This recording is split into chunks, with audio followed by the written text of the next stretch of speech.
নমস্কাৰ জনাইছো সকলোকে মই দীপানিতা আৰু মোৰ অন্য এটি ভিডিঅ'লৈ আপোনালোক সকলোকে পুনৰবাৰ স্বাগতম জনাইছো। এয়া আমি ওলাইছো বৰদোৱা যাবলৈ, যিহেতু আজি গোসাইমূৰত ফাকু দিয়া হয়, গতিকে আমি বৰদোৱা দৰ্শন কৰিবলৈ যাবলৈ ওলাইছো।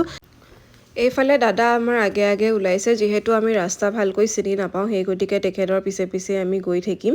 আৰু এইফালে ভণ্টিও ভিডিঅ' কৰি গৈ আছে, তাইও নতুনকৈ ভিডিঅ' বনোৱা আৰম্ভ কৰিছে, সেইটো কাৰণে এনেকৈ গাঁৱৰ মাজে মাজে গৈ আমি হাইৱেত উঠিমগৈ আৰু তাৰ পৰা কিছু দূৰ যোৱাৰ পিছতে আমি বৰদোৱা পায়ে যামগৈ। আপোনালোকে ভিডিঅ'টো শেষলৈকে চাই থাকিব, চাই কেনেকুৱা পালে জনাব, লাইক কমেণ্ট শ্বেয়াৰ কৰিবলৈ নাপাহৰিব। লগতে যদি ফেচবুকত চাই আছে মোৰ পেজটো ফ'ল' কৰি দিব, আৰু যদি ইউটিউবত চাই আছে প্লিজ মোৰ চেনেলটো ছাবস্ক্ৰাইব কৰি দিব। আৰু আমি আহি পালোঁ, গাড়ী দুখন ধুনীয়াকৈ পাৰ্কিং কৰিলোঁ। এতিয়া ইয়াৰ পৰা আমি যথেষ্টখিনি খোজকাঢ়িব লাগিব, গতিকে ভণ্টিও ভিডিঅ' বনাই গৈ আছে আৰু ময়ো তাইৰ লগতে ভিডিঅ' অকণমান শ্বুট কৰি গৈ আছোঁ। আগফালে মা আৰু জেঠাই, লগতে ভতিজা, আমি বহুতখিনি মানুহে আহিছোঁ, আপোনালোকক দেখুৱাইছিলোঁৱে কৈছিলোঁৱে। আহি আমি এয়া মেলাসমূহ পালোঁহি, ইয়াৰ পৰাই আৰম্ভ হৈছে মেলা। এইফালে এয়া ভণ্টি আৰু মই, তাইও ভিডিঅ' কৰাতহে ব্যস্ত দেই, তাকে বোলো আপোনালোকক এবাৰ দেখুৱাই দিওঁ। আৰু আমি এতিয়া প্ৰথমতে মণিকূটলৈ যাম, তাতে আমি শৰাই ধূপ চাকি যি দিওঁ এইখিনি আমি আগবঢ়াই লওঁ। তাৰপিছত আমি গোটেই বৰদোৱা থানখন চাম আৰু লগতে আপোনালোককো দেখুৱাই থাকিম কি আছে। আৰু মেলাখনো অৱশ্যে নোচোৱাকৈ নাথাকিম দেই, মেলাখনো আমি এবাৰ চাম। আৰু আহি এইখন হৈছে মুখ্য দুৱাৰ, ইয়াৰ মাজেদি আমাক যাবলৈ নিদিয়ে, যিহেতু আমি চেণ্ডেল পিন্ধি আহিছোঁ, ইয়াৰ কাষেৰেহে আমি যাব লাগিব। এই ব্যৱস্থাটো অৱশ্যে মোৰ বৰ ভাল লাগিলে। আৰু ইয়াতে আমি এতিয়া চেণ্ডেলো খুলি ৰাখিব লাগিব, ভিতৰত যিহেতু পিন্ধি যাবলৈ নোৱাৰোঁ। আমি আচলতে গাড়ীতে থৈ আহিম বুলি ভাবিছিলোঁ, কিন্তু যিহেতু খোজকাঢ়ি আহিব লাগিব, আকৌ উভতোতে খোজকাঢ়িয়ে যাব লাগিব, গতিকে চেণ্ডেল নিপিন্ধাকৈ যোৱাটো সম্ভৱ নাছিলে, সেই গতিকে আমি চেণ্ডেল লৈয়ে আহিলোঁ। এইফালে আমাৰ দুয়োজন বাপেক আৰু পুতেক দুয়োকে মাতিছোঁ বোলো দুখনমান ফটো উঠি লওঁ। সোমায়ে দুখনমান ফটো উঠি অকণমান ভিডিঅ' লৈ এতিয়া আহিছোঁ আমি ভিতৰলৈ সোমাই। ইয়াতে চাওকচোন, ইমান দূৰৰ পৰা যে মানুহসকল আহিছে, তেওঁলোকে ইয়াতে ধুনীয়াকৈ ভাত ৰান্ধি খাব। নিৰামিষে চলে অৱশ্যে, ইয়াতে কোনো ধৰণৰ মাছ মাংস খাব নোৱাৰে আপোনালোকে। কোনোবাই খিচিৰি বনায়, কোনোবাই ভাত তৰকাৰী চব্জি এনেকৈ বনায়। তাৰমানে ইয়াতে ভাত এসাঁজ খাবলৈ পোৱাটো সৌভাগ্যৰ কথা আচলতে। আমিও আগতে যেতিয়া আহিছিলোঁ ভাতৰ ব্যৱস্থা কৰা হৈছিলে, আমিও ভাত ৰান্ধিয়ে খাইছিলোঁ, মাহঁতে বনাইছিল, আমি খাইছিলোঁ, তেনেকুৱা ধৰণে। এইবাৰ যিহেতু ল'ৰা ছোৱালী তিনিটাকৈ আছে আমাৰ, গতিকে ভাত বনোৱা আমাৰ এইবাৰ নহ'লে, আমি ঘৰতে গৈ ভাত খামগৈ। এয়া চাওকচোন, ইমান দূৰৰ পৰা মানুহ আহিছে যে, তেওঁলোকে ইয়াতে এনেকৈ ধুনীয়াকৈ ৰাতি থাকিব, সেইকাৰণে তেওঁলোকে নিজৰ বিচনা পাৰি লৈছে ইয়াতে।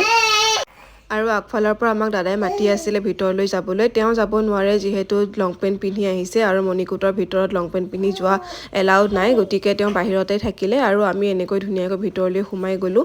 ইয়াতে মণিকূট ভাগ দৰ্শন কৰি মনটো একেবাৰে সাত পৰি যায়। আপোনালোকে যোনে অহা নাই, আপোনালোকে এবাৰ আহিব, আপোনালোকেও উপলব্ধি কৰিব পাৰিব কথাষাৰ। তাৰপিছত আমি এনেকৈ ৰৈ আছোঁ ইয়াতে। আচলতে যিহেতু গোসাইমূৰত ফাকু দিয়া হৈছিলে দিনত, আৰু সেই ফাকুৰে এতিয়া সকলোকে ফুট দি থকা হৈছে, আমিও তাৰে ফুট ল'বলৈ লাইন পাতিছোঁ। যথেষ্ট ভিৰ, বাহিৰত যিহেতু দিহানামো চলি আছে, আপোনালোকক দেখুৱাই আছোঁ। চাওকচোন, দিহানাম ভাগ ইমান ধুনীয়াকৈ গাইছে, আমাৰ বেটাও নাচি আছে।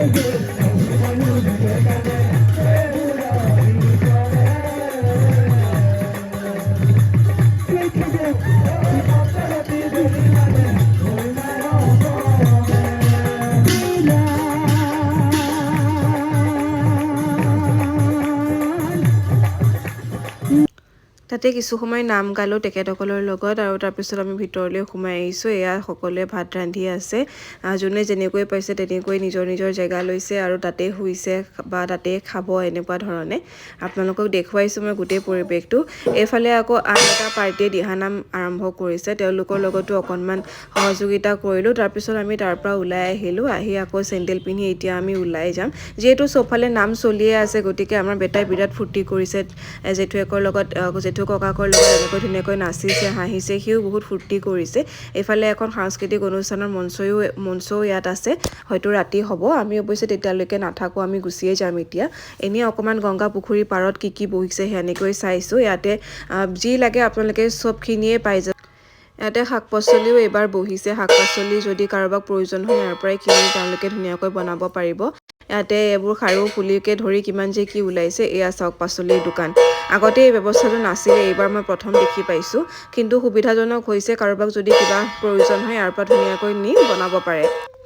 আৰু ঘূৰি ফুৰি আহি পেলাই আমি দেখিলোঁ ইয়াতে বিনামূলীয়াকৈ চাহ আৰু পিঠাৰ যোগান ধৰি থকা হৈছে। আমিও ভাবিলোঁ পিঠা আৰু চাহৰ জুতি লওঁ, সেইবুলি আগবাঢ়ি আহি একোটা পিঠা আৰু একাপ চাহ আমি সকলোৱে ল'লোঁ। আৰু কোনে কিয় বিনামূলীয়াকৈ যোগান ধৰিছে আপোনালোকে ভিডিঅ'টো চাই থাকিলেই গম পাব। আমাৰ অসম জাতীয় পৰিষদ দলৰ ফালৰ পৰা সকলো ভক্তপ্ৰাণ ৰাইজলৈ দৌল উৎসৱৰ শুভেচ্ছা যাচিলোঁ আৰু সকলোকে আমি ইয়াতে আপ্যায়নৰ ব্যৱস্থা কৰিছোঁ জাতীয় সেৱা কেন্দ্ৰত।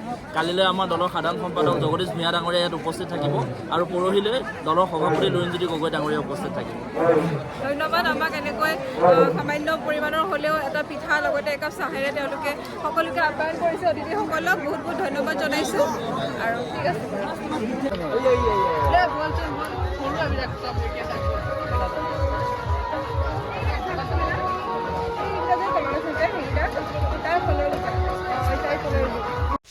তাতে আমি চাহ পানী খাই এবাৰ আহিলোঁ বজাৰৰ ফালে, মানে মেলাখনত এবাৰ সোমাই যাওঁ বুলি ভাবিলোঁ। ইয়াতে বিভিন্ন ধৰণৰ শাৰী কাপোৰ জোতা চেণ্ডেল কি যে ওলোৱা নাই বহুত বস্তুৱে আছিলে। আমি 2 এপদ ল'লোঁ আৰু আহি ঘৰো পালোহি। তাতে একাপ চাহ খালোঁ আমি। তাৰপিছত আহি এয়া মই আপোনালোকক দেখুৱাইছোঁ, এইযোৰে পিন্ধিছিলোঁ কাপোৰযোৰ। তাৰপিছত আৰু কাপোৰ কানি খুলি এতিয়া ফ্ৰেছ হ'ম। এইফালে জেঠাইহঁতে ভাত বনাই আছে। আজিলৈ আহিছোঁ তেন্তে, বাই।